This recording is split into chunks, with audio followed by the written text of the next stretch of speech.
नमस्कार दोस्तों, इस समय की जो लाइव तस्वीरें आपको दिखाई जा रही हैं वो बता दें कि आपको करनाल के सेक्टर 12 में अटल पार्क से दिखाई जा रही हैं। आपको बता दें कि जहां पर अब कांग्रेस नेता दयाल सिंह सरोही वो जनसंपर्क अभियान के दौरान लगातार जो लगे हुए हैं और जो कांग्रेस पार्टी का क्या कुछ एजेंडा है, मैनिफेस्टो है, उसको लेकर लगातार घर घर अभियान उनके द्वारा चलाया जा रहा है। हम बातचीत जरूर करेंगे कांग्रेसी नेता सर। हाँ जी, नमस्कार सर, दयाल सिंह सरोही जी हैं हमारे साथ। आपको बता दें कि लगातार जो हर घर जनसंपर्क अभियान चलाया जा रहा है, उसी अभियान के दौरान उस दौरान जो क्या कुछ नीतियां हैं युवाओं के लिए, महिलाओं के लिए, बुजुर्गों के लिए, तमाम वो जो मैनिफेस्टो है, जो नीतियां हैं, उनका प्रचार प्रसार करते हुए दयाल सिंह सरोही कांग्रेस नेता है, वो हल्का नीलोखेड़ी के वरिष्ठ नेता है, कांग्रेस नेता है, उनके साथ बातचीत करेंगे। सर, स्वागत है आपका। आज आप यहाँ अटल पार्क में पहुंचे हैं और लगातार इससे पहले भी डोर टू डोर कंपेनिंग आप कर रहे हैं क्योंकि चुनाव है और लोगों से आप यही अपील कर रहे हैं कि जो कांग्रेस पार्टी के लिए वोट की अपील कर रहे हैं। क्या कुछ कहना चाहेंगे सर आप? देखिए, आज जनसंपर्क अभियान अटल पार्क सेक्टर 9 में हमने शुरू किया है क्योंकि यहाँ पे सेक्टर 8, 7 और 9 सेक्टर और आसपास के बहुत से लोग यहाँ पे माताएं, बहनें और बुजुर्ग साथी सभी आते हैं। और जिस तरह से आज माहौल है, जिस तरह से आज जो माहौल चल रहा है और जो आज कांग्रेस की लहर चल रही है, तो ये किसी से छिपा नहीं है कि आम जनमानस से, इनकी नीतियों से, इनके कारनामों से और इन्होंने जो कुछ देश में 10 साल किया है केंद्र की सरकार ने, तो उसे तंग आ चुका है कि रोजगार को लेकर के और कहीं आपके विकास को लेकर के, एमएसपी को लेकर के, ओपीएस को लेकर के, आप किसी भी किसान, मजदूर, व्यापारी, किसी की भी आप योजना ले सकते हैं। सभी कामों में एक तरह से फेल रहे जी। और ऐसे एक्सपेरिमेंट इन्होंने किए कि देश की आर्थिक नीति की रीढ़ की हड्डी इन्होंने तोड़ दी। क्योंकि जिस तरह से इन्होंने नोटबंदी किया, कोई उसके परिणाम इन्होंने देखने की कोशिश नहीं की कि इसके नोटबंदी करने।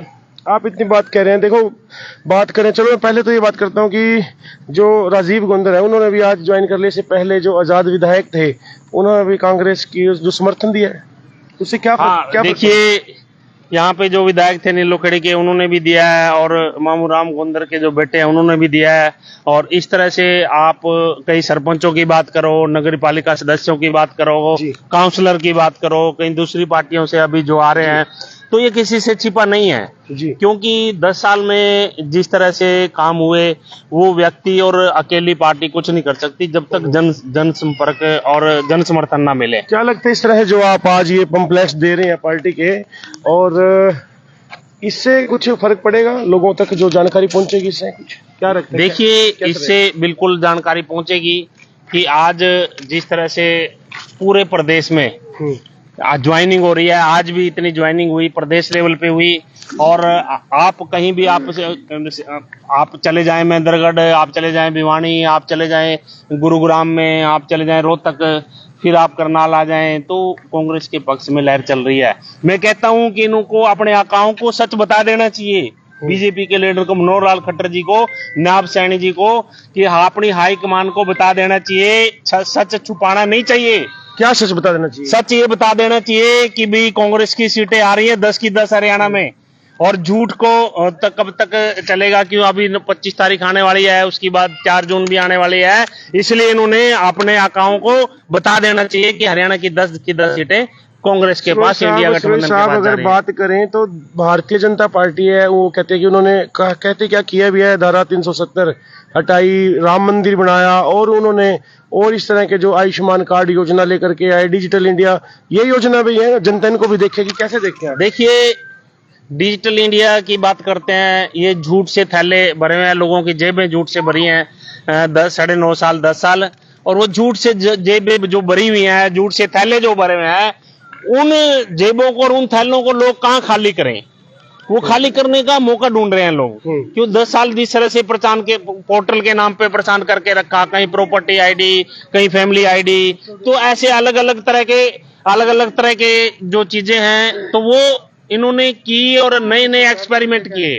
आम जनमानस तंग किया, इन्होंने परेशान किया, और वो समय आ चुका है कि अभी नंबर इनका था और फिर अब नंबर आने वाला है जनता का नंबर जवाब देने का। मैनिफेस्टो में भी देख लूं थोड़ा सा क्या कुछ है इसके अंदर। आप दोस्तों इसमें 6,000 रुपए महीना बुढ़ापा पेंशन और जो दयाल सिंह सरोई जी बांट रहे हैं, मुझे पिछले 1-1.5 घंटे से तो लगे हुए हैं आप यहाँ। देखिए, आप देश में युवाओं का भविष्य सुनहरा बनाना चाहते हो, 30 लाख नौकरियां इंडिया गठबंधन ने, कांग्रेस पार्टी ने पूरे देश में देने का वादा किया है, मैनिफेस्टो है। और आज की डेट में युवाओं को, किसान को, मजदूर को, मातृशक्ति को कांग्रेस पार्टी का मैनिफेस्टो पढ़ना चाहिए।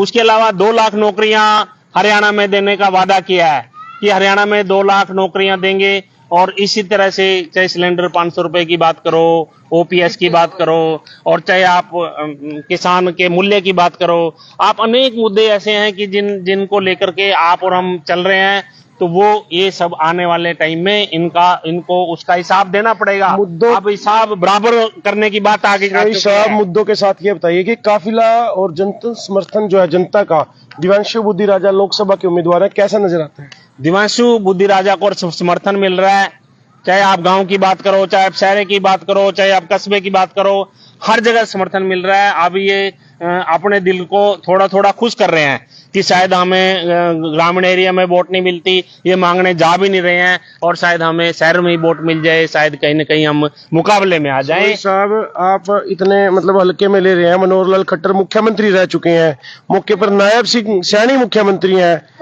आप किस तरह देखते हैं? दोनों पूर्व मुख्यमंत्री हैं और मौके पर मुख्यमंत्री हैं सरोज साहब। हम आपको पब्लिक अभियान चलाए, हम हल्के में नहीं ले रहे हैं, हम हल्के में नहीं ले रहे हैं। अब की बार जो चुनाव है, ये चुनाव कांग्रेस और बीजेपी के बीच में नहीं है, ये चुनाव बीजेपी और आम जनमानस के बीच में है। क्योंकि जिस तरह से इन्होंने प्रताड़ित किया किसान को, मजदूर को, व्यापारी को, और आम जनमानस को, युवाओं को, मातृशक्ति को, तो वो सब परेशान है इनकी नीतियों से।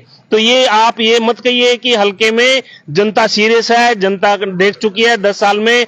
चाहे आप हिंदू धर्म की बात करो, कहीं हिंदू मुस्लिम के नाम पे नफरत फैलाई जा रही है, भाईचारे को तोड़ा जा रहा है, कहीं 10 साल में किया क्या है? हमारे युवा विदेश में जाके अपना भविष्य तलाश रहे हैं। इंडिया में आप किसी +2 के स्कूल में चले जाएं, आप कॉलेज में चले जाएं, यूनिवर्सिटी में चले जाएं, आप युवाओं से बात करिए। सरकार तो कहती है हमने विदेशों में रोजगार के लिए भेजा, आप कैसे कहते हैं? आप भेज दिया ना, वहां पे यूक्रेन में भेज दिया बच्चों को मरने के लिए, उनको पानी नहीं मिल रहा है, भोजन नहीं मिल रहा है टाइम पे। तो ये ऐसे ऐसे काम इन्होंने कारनामे किए हैं, अब वो छुपने वाले नहीं है। मैं कहना चाहता हूं बीजेपी के वर्करों को, मैं बताना चाहता हूं बीजेपी के वर्करों को कि कोरोना वैक्सीन तुम्हें 3-3 और लगवानी चाहिए, क्योंकि कोरोना वैक्सीन इतनी अच्छी थी, बड़े बड़े भाषण देते थे और छत पे जाके थाली बजाते थे। आज भी बजानी चाहिए छत पे जाके थाली, और तुम्हें 3-3 वैक्सीन और लगवानी चाहिए कि जनता को परेशान किया। आज जिन को 3-3 वैक्सीन लगी हैं, उनके साथ क्या हो रहा है? जिस कोरोना वैक्सीन के कारण जिसका पति चला गया, जिस कोरोना वैक्सीन के कारण जिसका बेटा चला गया, उस कोरोना वैक्सीन के कारण आज साइड इफेक्ट हो रहे हैं, ब्रेन हेमरेज हो रहा है, किसी का लिवर इफेक्ट हो रहा है, और अनेक तरह की बीमारियां उस कोरोना वैक्सीन से फैल रही हैं। बड़े बड़े भाषण देके कोरोना वैक्सीन लगाई, और किस तरह से वो एक्सपेरिमेंट नहीं किया गया। उससे पहले पोलियो की दवाई चली, उससे पहले अनेक चेचक की दवाई चली, अनेक तरह की दवाइयां चली। क्या वो इस तरह से लगाई गई अंधविश्वास करके? वो इस तरह से नहीं लगाई गई। उनका पहले एक्सपेरिमेंट हुआ, इन्होंने सीधा एक्सपेरिमेंट किया जनता के ऊपर, तो उसका हिसाब देना पड़ेगा।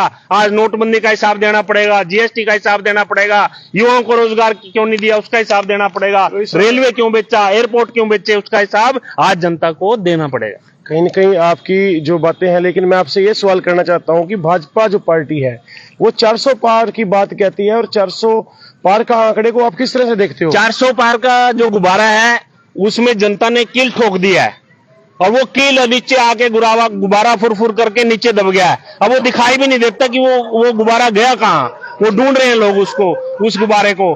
तो ये इंडिया गठबंधन की अगर बात करें, कहीं न कहीं गठबंधन टूटते हुए भी देखे हैं, जुड़ते भी देखे हैं। कल को ऐसा ना हो जाए गठबंधन सरकार बनाए और कल को फिर गठबंधन भाजपा से हो जाए। अब की बार गठबंधन आम जनमानस का है, आम जनमानस बीजेपी के सामने है। आप किसी पार्टी को मत देखिए, आप इंडिया गठबंधन की बात भी आप छोड़िए, आप आम जनमानस इनके सामने है, युवा इनके सामने है, किसान इनके सामने है, मातृशक्ति इनके सामने है। और वो समय आ चुका है कि लोग इनसे हिसाब मांगेंगे। ये लोकतंत्र है, ये लोकतंत्र के मूल्यों को कमजोर कर रहे हैं, संविधान के मूल्यों को कमजोर कर रहे हैं, और देश की जो ताकत सकते हैं, कहीं ईडी है, कहीं दूसरे हैं, ये दबाना चाहते हैं देश की जनता को। देश की जनता दबेगी नहीं। ये वो देश है जो अंग्रेजों को यहाँ से भुगाया, अपनी छाती सीने में गोलियां खाई। ये वो देश है जो फांसी पे चढ़ गए देश के लिए। तो मातृशक्ति के लिए, देश के लिए, इस मातृभूमि के लिए ये डरने वाले लोग नहीं है। ये कांग्रेस, उस टाइम भी कांग्रेस के लोग थे देश की आजादी में। ईडी की जो आप बात कर रहे हो, प्रधानमंत्री कहते हैं कि जो ईडी है वो अपना सही कार्य कर रही है।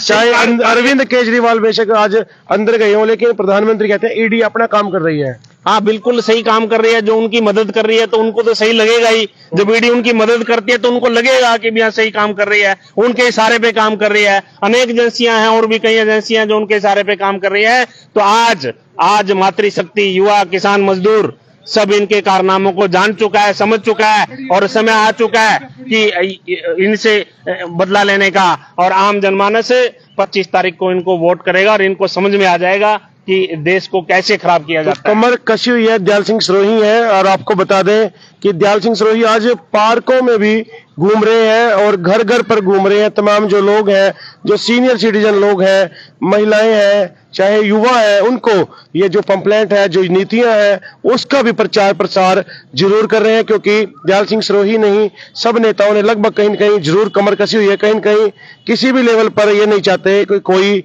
कोताही बरती जाए। देखिए, हम कोई कोताही नहीं बरतना चाहते कि ये देश अपना है, ये मातृभूमि अपनी है, और हम सब सीरियस हैं। हमारे कार्यकर्ता, हमारे नेता और आम जनमानस हमारे साथ दे रहा है और उत्सुक है, उत्साह है, सब में जोश है। हम गांव में हमारे जो दौरे निकल रहे हैं तो उसमें सब में जोश है कि लोगों को देखने का उत्साह बनता है कि अभी हम बीजेपी को भगाने के लिए तैयार बैठे हैं सब। और मनोहर लाल खट्टर जी विदाई हम खुशी से उनको करना चाहते थे, लेकिन अब वो हार के जाएंगे तो वो एक निराशाजनक है। तो उन्होंने अपना पर्चा वापस ले लेना चाहिए इज्जत से, वही उनके लिए बेहतर है। जी, तो ये दयाल सिंह सरोही थे, हमारे साथ जुड़े रहे। और तमाम चलते चलते एक और लास्ट मैं अपील ही कहूंगा, क्या कुछ अपील करेंगे? मैं अपील करूंगा मातृशक्ति से, मैं अपील करूंगा युवाओं से, मैं अपील करूंगा किसान से, मजदूर से, व्यापारी से कि लोकतंत्र के लिए, देश हित के लिए, किसानों के मूल्यों के लिए, ओपीएस के लिए, सिलेंडर सस्ता हो, युवाओं को रोजगार मिले और लोकतंत्र के मूल्यों के लिए, इन सब के लिए कांग्रेस पार्टी को वोट करें, इंडिया गठबंधन को वोट करें। धन्यवाद। बहुत बहुत धन्यवाद। दयाल सिंह सरोही थे हमारे साथ। जनसंपर्क अभियान के दौरान लगातार वो जुड़े हुए हैं। आज पार्क में सभी को वो अपना पंपलेट दे रहे हैं और जनसंपर्क अभियान के तहत जुड़े हुए हैं। और क्या कुछ आपकी राय है इस वीडियो में, इस खबर में, वो भी आप जरूर शेयर जरूर कीजिएगा। क्या कुछ आपकी राय है कमेंट बॉक्स में आप जरूर रखिएगा। मैं हूं संदीप जोशी, वॉइस ऑफ करनाल पर आप सभी का स्वागत है। इस वीडियो को, खबर को ज्यादा से ज्यादा शेयर जरूर कीजिएगा। बहुत बहुत धन्यवाद जी।